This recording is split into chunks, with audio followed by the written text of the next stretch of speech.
Hey, Reading Lens listener, Jason Banzoff here, producer for the Group Talk network of podcasts. I want to talk to you about a few things before we kick off this episode. We're going to be ending 2022 with some great Reading Lens episodes. And then in 2023, we got a treat for you. Reading Lens will become the Group Takeaways with Nick Lenzi. Nick has some great things lined up, so make sure you keep an eye out for the great things coming out in 2023. We can't wait to put these out. So until then, enjoy this Reading Lens classic.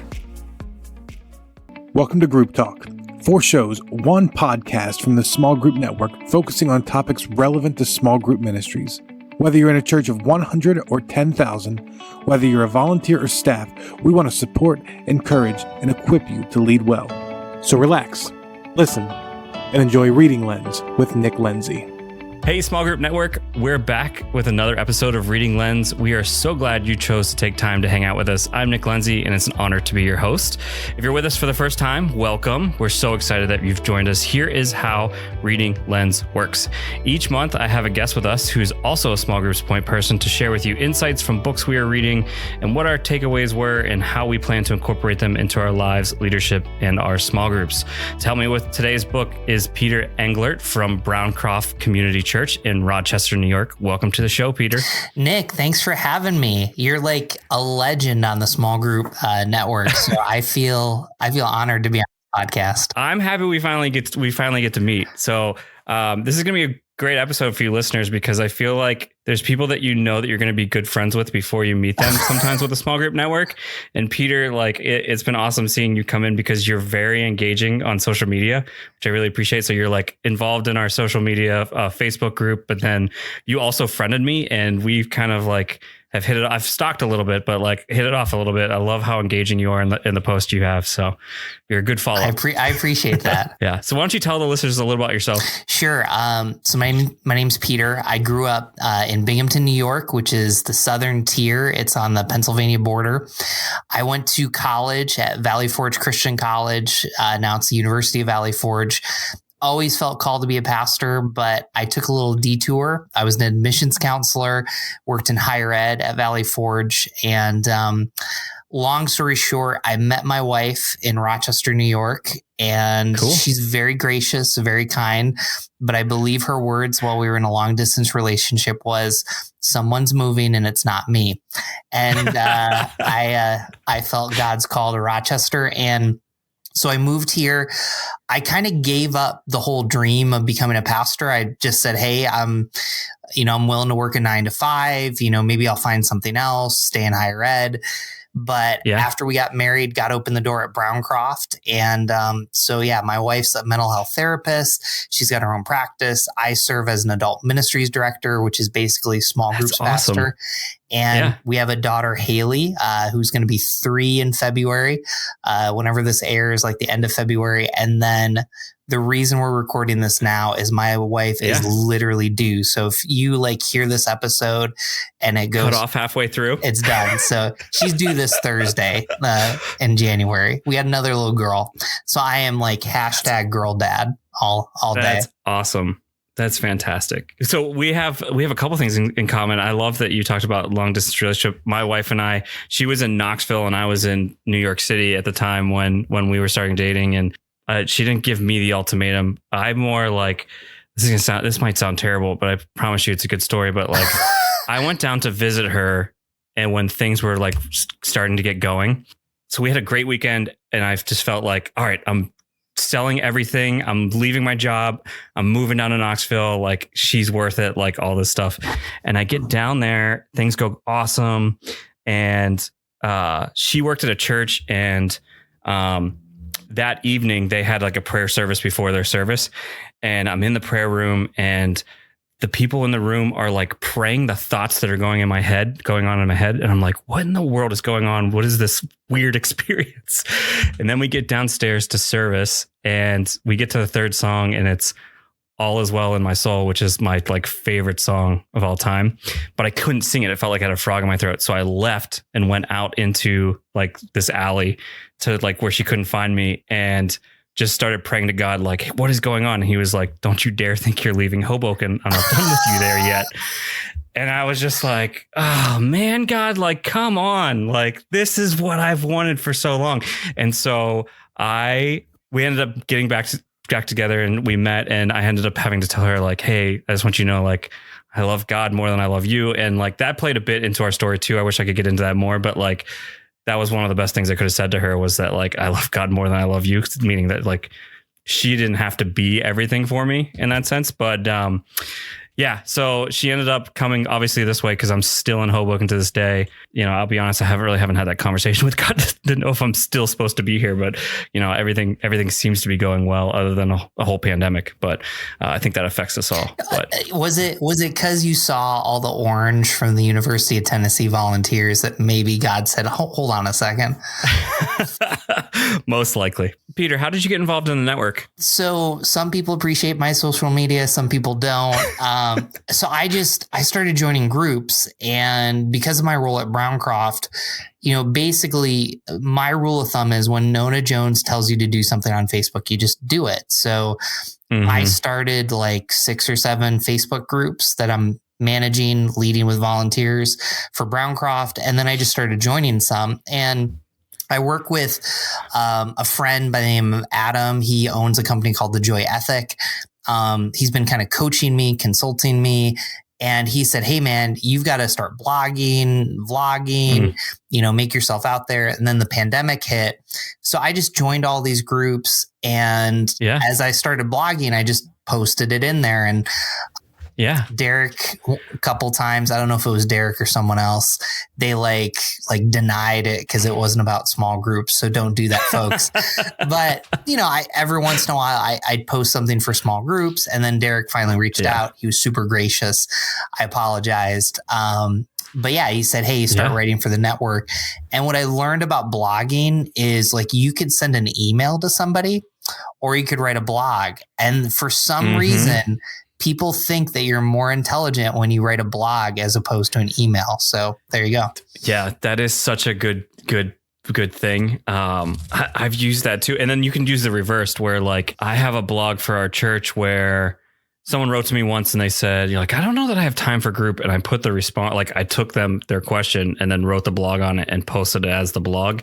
And that has done so well because it was a question that everyone has, right? And to be able to answer it. So it works the opposite way too. I think sometimes where you're like, I can't find content. And it's just like, go to your emails and find the questions you're always answering. But what's nice about that then is then you can send that blog to the next person that asks that same question that's coming. Well, so I don't know about you. I've developed a reputation that people send me like Facebook messages, and like this last one that I got was like a prayer request, and they were like, don't screenshot and share this. And I'm like, what? Like, you know, like, I mean, I don't know what to do with that. So I don't know if you got some of that. Anyways, confidentiality, big deal. Small group leaders, point people. That's awesome. That's so good. Yeah. What do you love most about Rochester? So the cool thing about Rochester, first of all, personally, my wife's from here. I grew up in Binghamton, which is about 3 hours south. And so I love upstate New York. There's a ton of innovation here. Rochester usually depends on what study. They're in the top 5 of patents per capita. And so when I went to school in Philadelphia, I always wanted to be in an area where, you know, there's innovation, there was, you know, colleges, and this is a fairly decent college town. So I feel like I get it. I grew up a block away from where IBM started in Endicott.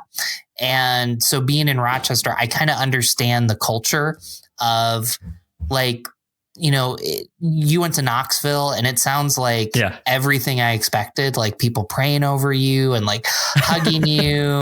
And like, that's not like upstate New York and that's not Hoboken, but like the moment that like people trust you, like it's amazing what happens. They'll still be like, it'll go from that's a terrible idea, don't do it, to that's a terrible idea, but if you try it and work, I'll support you. Like, and that is like someone putting their arm around you. So I just kind of get it. And I lived in Missouri for 5 months, and like I know that I sound like I'm 7 feet tall from the podcast, but I'm really 5'6". I was like, I told someone, I was like, yeah, I just got done bench pressing 300 pounds.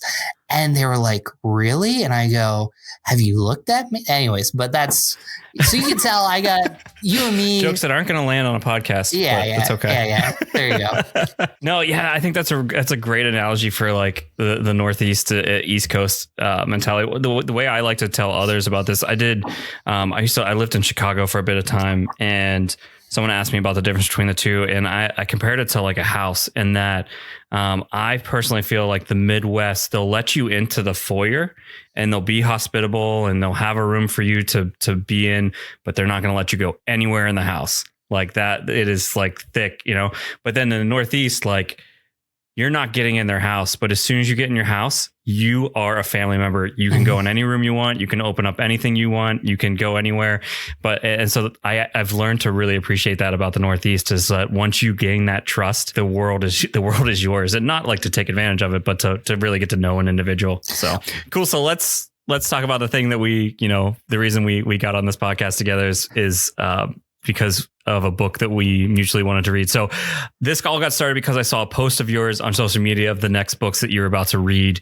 And I noticed one of them was Never Split the Difference by Chris Voss. And that was a book that I was really interested in reading as well. It's been in my queue. I think I bought the audiobook for this one.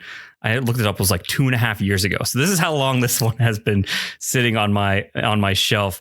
And then I got to hear an interview with Chris Voss on Craig Groeschel's Leadership podcast. And that was what really intrigued me. So what made you want to read this book? What made you put this on your list? So I feel like I'm fairly idealistic. I'm not like a cynic. I want to read what other people are reading so that I can understand and join the conversation. I'm a 2 on the Enneagram, but there was like 3 or 4 people, including, we're going through a leadership development program. One of the leaders at our church, his name's Gary. He's a coach. He's very different than me. He's like, you got to read this book. And he's like black and white, straight laced. He's awesome. Very different than me. And then my friend Ramon on staff read it. And I posted that because I said, okay, I'll read it. And I had like, I'm thinking we have all these books here, like, and the majority of the comments were like, read that book. And then I began to see the people that were like posting, and they're all great people, but like they're people that I would suspect are like enjoy negotiation. So usually I come into reading books fairly excited if a lot of people, but I was a little tentative on this because I was like, oh man. High expectations. Yeah. Well, not even high expectations, but it's like, is this book going to ask me to become something I'm not? Oh, that's fascinating. Yeah. How do you feel about negotiating? So for me, it's not a huge deal. I feel like I'm getting better at it, but there's like a handful of people that just bother me. And I wouldn't even say just bother me. Like I just don't trust, maybe not trust, man, I'm like really bearing my soul to you. That's what happens on podcasts, but like there's certain people that just rub you the wrong way. Mm-hmm. And so it's like, everybody knows that you get this email from somebody and you like literally you cringe because you see the name on it. You're like, I just don't want to deal with you. And as someone that's fairly flexible, adaptable, like I don't try to like be very clear about yes or no unless I really, really mean it. So that's kind of why I was a little jaded with it. Yeah, I am someone who absolutely despises negotiating. I had to buy a car in June, and that was the first time I had purchased a car because, which is crazy because I'm 35, and I got a car from my family, and then I got a car from a friend that lived here in Hoboken that was moving and they needed to transfer it over. And then I went 4 years without a car, which was the best 4 years. But when you have 2 kids, you need a car. But I remember going into the negotiations and my whole goal was just only get ripped off a little bit. That was my whole goal. That's how I was defining the win. And after reading this book, I kind of wish I could go back a little bit more. But let's change gears a little bit. So what does negotiating then have to do with small groups? Well, so I actually think negotiating is misleading in this book. Mm-hmm. I think it's more about conflict. And if you frame it, so for my fellow, my fellow extroverts, my fellow Enneagram 2s, like most people want to be small group leaders, not because they want to be the CEO in the room, but it's because they love and care for people. So this book, where it's really helpful, is it's about how to engage conflict. And I think one of the things that's super helpful about that, and this is kind of the one thing that's kind of sticking with me. If you're relational, you tend to hesitate towards conflict, but then you speed up the solution. Whereas I think what this book says is speed up to the conflict and then take your time with the resolution. I think that that's kind of what I'm leaving with, because from what you're telling me, when you know that there's a conflict or a negotiation, you're going to push it off to like, you absolutely have to. So what's interesting, I'm sitting here just waiting for the chance to get to talk in this. So not that you were talking too much. Sorry, that just it's fine. It's fine. But what more was that, like, you are a 2, I am an 8. Okay. What? So you see this as a book about conflict. I see this as an 8, as a book about listening, which is kind of funny because, like, I think 8s would embrace conflict way more than a 2 would. Right. And a 2 would embrace listening more than an 8 would. So, like, to me, this was all about learning to listen well to others and empathizing with them and like trying to control through listening. And so, like, I think that's just gifts that a 2 has, and that, like, the conflict side comes easy to an 8. What do you think about that? Does that sound hold on a second. Like, plausible? Hold on. You just like blew my mind. Okay. So you just blew so help me understand how you as an 8 don't enjoy negotiation. Oh, that is weird. You know what it is that I don't like feeling like I'm not an expert or like in control. And so I can negotiate if I know all the points. So if I go into an argument, I'm like very well prepared. So it's interesting. This might be a little bit of one-ish that I'll blur in between. Sorry for this becoming an Enneagram podcast. I'm sorry we just lost you, those that that just aren't there yet. But I would say that would be that part of the 8, is that, like, I feel really uncomfortable. You had talked about others, how, like, you have staff members who are very black and white. Like, that would describe me as well. And negotiating is that kind of gray, and trying to figure out where that is, I guess. I don't know if that makes sense. No, that makes a ton of sense. And to those of you that just fast forward because the Enneagram, if you don't know where people are coming from, like, then, I mean, you'll miss the point of this book. So one of the, I don't even want to use the word neat. One of kind of the things that caused me to pause was one of the worst bank robbery shootings was in 1981 in Rochester, New York. So I'm reading this book in Rochester, listening, and it's because they didn't practice the steps here. And so, you're telling me about Chris Voss, which is probably, I haven't heard him talk, all the stereotypes I thought. But then when I read this book, I told you my wife's a mental health therapist. It was all the advice that she gave me. And one of the things that I think that I tend to do, and I think that a lot probably of our listeners tend to do, is we over apologize. And I think when you're in the midst of conflict, like sitting with some of the messiness, but also putting good questions out there. So no, I agree with you that maybe what you're saying, hey, listening, but I saw it as learning how to engage conflict better. Yeah. And maybe it's just because of this first chapter that it sent me on this bent a little bit, but it says listening is not a passive activity. It's the most active thing that you can do. And I think that's one of the things that we try to teach our small group leaders to do, is be those good listeners and ask that next question, as opposed to like, all right, I'm going to come in here with my point, or I'm going to tell you what I think you should do, but rather like try to draw that out of them. And I think this book does just a phenomenal job of trying to help you through that. Even though we're not dealing with terrorists or bank robbers or car salesmen, like we're dealing with humans. Well, and this is a culture thing, but this happens in small groups. You don't have to agree with someone to empathize with them. So the whole chapter on mirroring. So people want to feel understood and trusted. And he says that over and over again. So like when I'm talking to you. Yeah. Can you explain mirroring? Yeah. So mirroring is like this. So for those of you listening, let me paint you a picture of Nick. Nick is, sitting kind of sideways. He's looking at me. He's got a smile on his face. What I might say to him, and he's shaking his head, Nick, it looks like, and it feels like, you're really excited and you're with me. And yeah. So, sorry, I was supposed to say that's right. That's what you're trying to get to. Well, maybe. Well, I mean, so that's a great point too. And we'll probably come back to that later. But, I think we train small group leaders and small group point people to like be aware of the room. I'm thinking about the day that we're recording this, my pastor just got done preaching about Abraham and Sarah in Genesis 16, where, she asked Hagar to have the baby, and like, it's a mess of a story.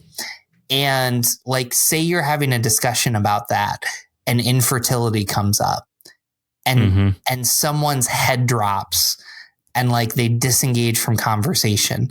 Like for you to be able to say, hey, John, like something happened when we said that, can you, I just want to check on you. Like if we're not looking in the room, we miss those cues. Yeah, that's really good. I mean, a lot of this book is just kind of reaffirming some things that we already teach that I think it was really powerful, especially because it's just coming from such a different angle. I mean, this was what Steve Gladen and I really just got interested in starting this podcast, because there's so many great business books and other books out there that like can help you learn about small groups. And that's kind of what we wanted this podcast to be. And I think this one's just a really great example of this, of like being able to pick up this book and just, even though it has nothing to do with small groups, it is so many applicable points go with it. So let's go to this. So one of the tips that he gives is, that the negotiating starts with no. So sometimes when it gets to negotiation, the thing that we're afraid of most is no, right? I think about even just calling the cable company and being like, hey, can you reduce my bill? No. All right.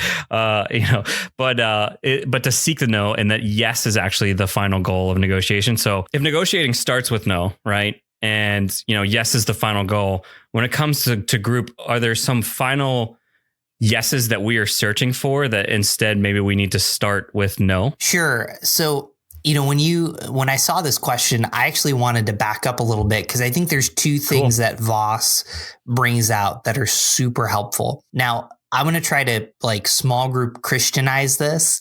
I don't think he's trying to manipulate. I think he's trying to be authentic, but he said people need to feel like they're in control. So when someone says no, they're in control. So I think about this, if you ask a small group leader or like a new hey, you have the opportunity to say no. How about you lead a 5-week short-term small group? You're immediately, and one of the other things he talks about is like taking the objections off the table and speaking them aloud.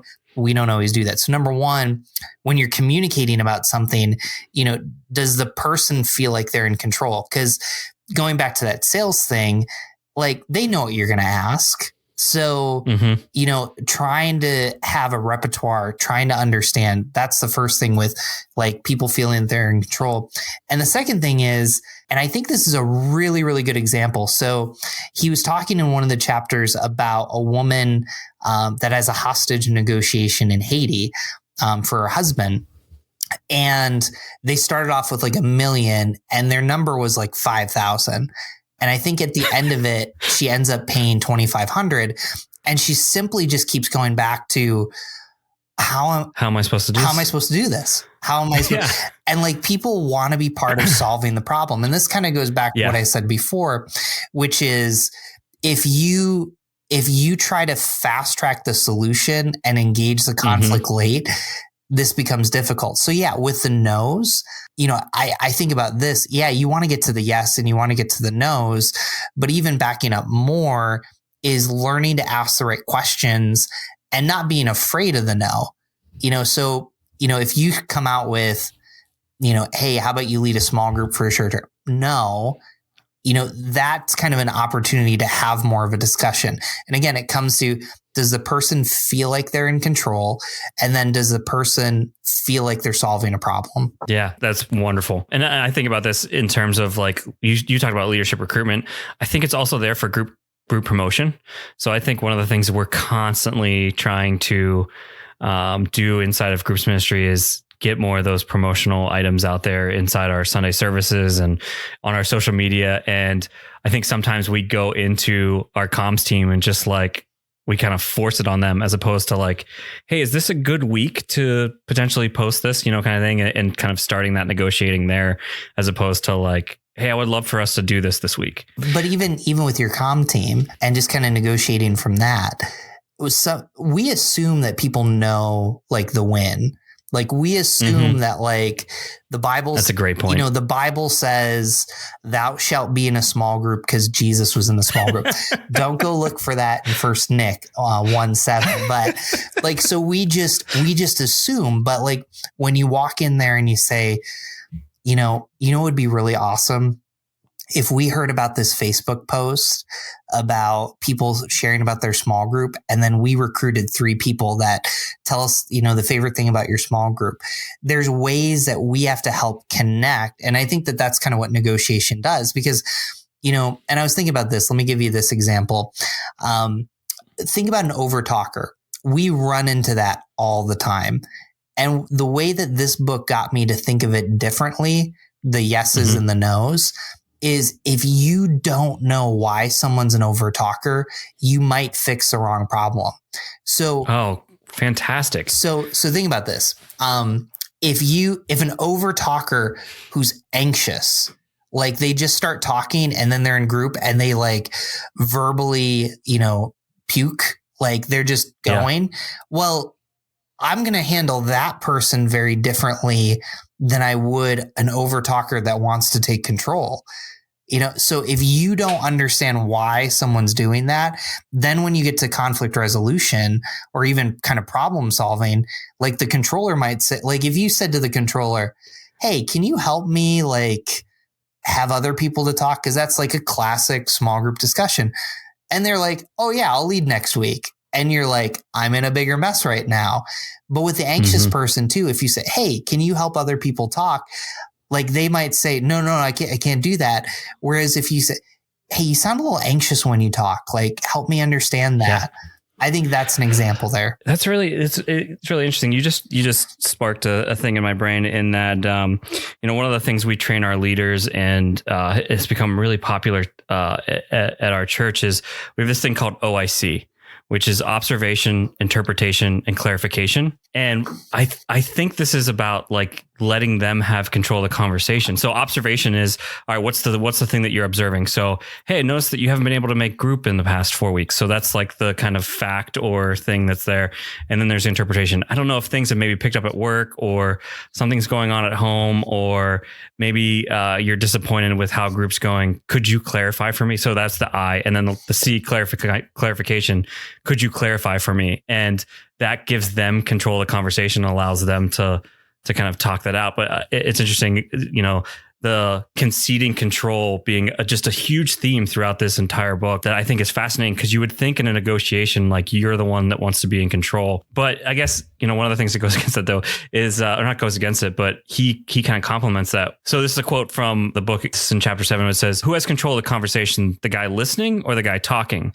The listener, of course. That's because the talker is revealing information while the listener, if he's trained well, is directing the conversation towards their goal. They're harnessing the talker's energy for their own ends, which I just think is interesting. Have you talked about the book Managing Leadership Anxiety from Steve Cuss? No. You got to add that one in there. It's probably one of the... Maybe that'll be your next episode when we get you back. Done. I love that book. But one of the things he talks about that connects to this book is, so Steve talks about being a non-anxious presence, and a lot of the book is built out of the family systems theory. But what Voss talks about is having a radio type voice. Oh, yes. The late night DJ. So, when you're going into a difficult conversation or even a small group discussion, you want to say less and talk slower and just say, Nick, it sounds like this book has made a big difference on your life. And then you're like, so, and again, I think some of you are going to hear this as manipulation, but it's actually for you to slow down and really hear. So it's not even just about getting to the right point. It's if I'm so ready to say the next thing that I miss what someone's saying, I've lost control of the conversation. It's so good, man. That's a great example. I think, one of the tactics that was really helpful for me is I got a lot out of this book on, I have to write discussion questions each week I do it with a team at our church. And one of the things that was really helpful with this book was he talked about a thing called calibrated questions. And I think they're really beneficial to helping us write those discussion questions, because one of the things he was talking about was have more what and how questions as opposed to why questions. So why questions cause people to become more defensive, whereas how usually leads to more clarification from the person, which I thought was just really good inside that in ways that I'll be able to use this going forward that I thought was helpful. Anything that you grabbed from the calibrated questions? Yeah. If you're writing and your sermon aligned or something, you need to be asking, where do I want people to land? So, he actually talked about teaching students, and he wrote out a group guide, literally, here's the 10 questions that you have to ask, and where do you land with that? So, I think about that, sometimes we just kind of check the box and we phone it in. And I'm even thinking about this as a pastor at this church at Browncroft. Whoever's speaking writes the questions, which I think is awesome because the material the best. But even just not, hey, I'm not going to just phone it in and here's my Bible question, here's my observation question, and here's my application question. No, where do you want people to land? So how do I help people land on examples in their own life that they can apply it? So notice I didn't say how they can just apply it. Where are some examples? So is it work? Are you in the room or venting, water cooler area and you're not changing and you have no idea that your reputation stinks? That's why you're not getting promoted. Or, does your spouse, are you, trying to control your spouse, everything that they say and do? Those are the conversations. So how do I get someone there? And then you begin to see how the Bible actually opens the questions and doors to get there. And how do you serve that in a way that small group leaders can have that discussion? Yeah. I think one of the other things that I really enjoyed too was the 7-38-55 rule. So this isn't his actually principle. It's from someone else. I'm sorry, I don't have the reference, but it's in his book. So I'm giving him credit on this one. But it's 7-38-55, which is 7% they'll remember the words that you shared. 38 is the tone in which you say it. And 55% is the body language. And talking about how important it is to be there in person if possible. And I think about the times where, I've learned this the hard way where when there's conflict, to try to get there as soon as possible, as opposed to let's try to handle this through email or just things. There's just too many variables that can go wrong. They can't hear your tone. They're reading the words the wrong way. Especially a guy like myself, who's very black and white and kind of eight-ish with how I will directly say things, gets me in trouble a lot. But at the same time, I also have a really bad poker face that I need to work on, and being approachable. But this was just really helpful for me as well, and taking that into consideration as to how people hear things, or actually how they see being a part of how they hear as well. Well, and what I think is so important about that is sometimes you don't even have to bring up what the conflict is. Let's use this as an example. You get done with group. Nick, you looked fairly angry tonight. Can you help me just to me? And my wife's going to listen to this and she's going to be like, you botched that. You're not the therapist, but Nick, it looked to me like there was some anger tonight. Am I wrong about that? Am I, and you, is there something going on at home? Yeah. And you might come out and say Peter, you're the biggest idiot leader. And usually that's when we get scared, but that in this book, what they're trying to teach us, and I think what the Bible's trying to say is, you could have had a terrible day. you've got kids running around the house, and for some reason we just tend to be the target.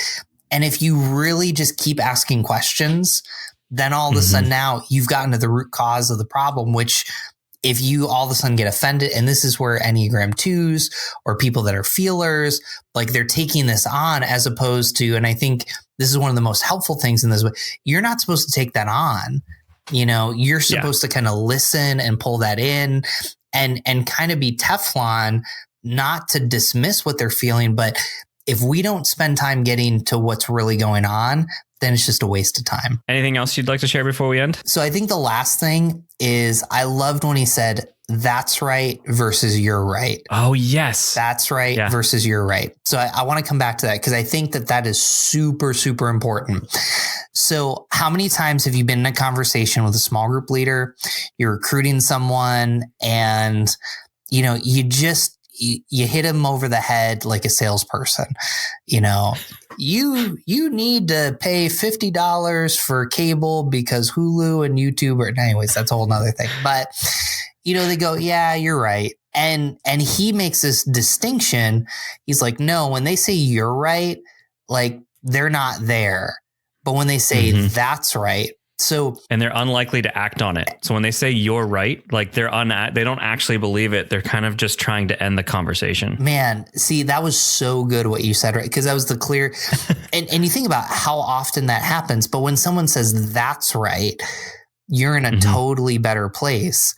And you're in a better place because they're kind of taking ownership of that. So I think about this. So we have elders, we have other pastors on staff. They'll say things like, hey, Nick, why don't you just recruit more small group leaders? That would solve all the problems. And, you're kind of like, well, how am I supposed to do that? Well, it's pretty much and what you this keep book. asking that. Yeah. And you could end that conversation by saying something like, I'll just keep doing it. Or you keep asking them. He said, hey, people feel busy. Oh, people feel inadequate. And sometimes you even want to end with, what's your investment in this? So I read that as getting super offended. Why would anybody tell me this? But people are natural problem solvers.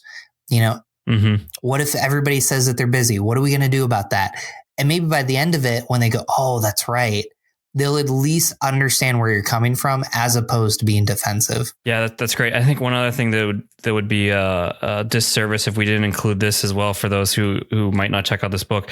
They talk about the importance of having a second or third or fourth listener that's also listening in on what's going on. So he actually is a negotiating, you can hire him as a consultant kind of thing, but he won't actually do the negotiating for you. He's going to coach you through it and he's going to listen in. And a lot of the FBI calls and the negotiations, he's not actually the one doing it. He's coaching someone else. And they were just talking about the importance of other people hearing the conversation because they're going to hear different things. And I was just thinking about how important that is inside of a group setting as well, to be able to have asking someone else hey, I know I'm going to be the one asking questions, but can you be listening just as well and throw in questions that you might be wondering as well and not waiting for me, as the leader to ask those questions might be a really empowering thing. But then it also brings me back to Matthew 18, right? About, if you go to them first and you're unsuccessful, come back with another person. And that person's role is to be that other listener. So I realize that's a extreme way to make that point biblical, but I think it just shows you the value of it actually is valuable when you have not just yourself listening, but somebody else there to listen as well. And think about this being super practical. This is why you have under shepherds in your small group. This is why you raise up leaders, not just so that you can throw them to the wolves and start a new group, but if they felt valued and empowered, imagine how they're going to lead a group. So, Nick, let's say I'm a leader and you're my, under shepherd, or I'm raising you up to lead a group. Hey, Nick, what do you guys use the term under shepherd? Well, we don't, but I don't know. Sorry. I feel like that's small group lingo. So I've heard that. Okay.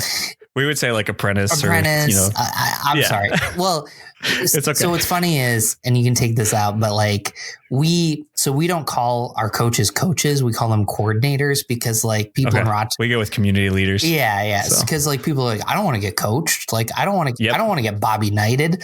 And it's like, it's not Bobby Knight. It's like, anyways, but coming back to that apprentice, under shepherd, whatever you want to call them. If you go to them and I say, hey, Nick, how did group go tonight?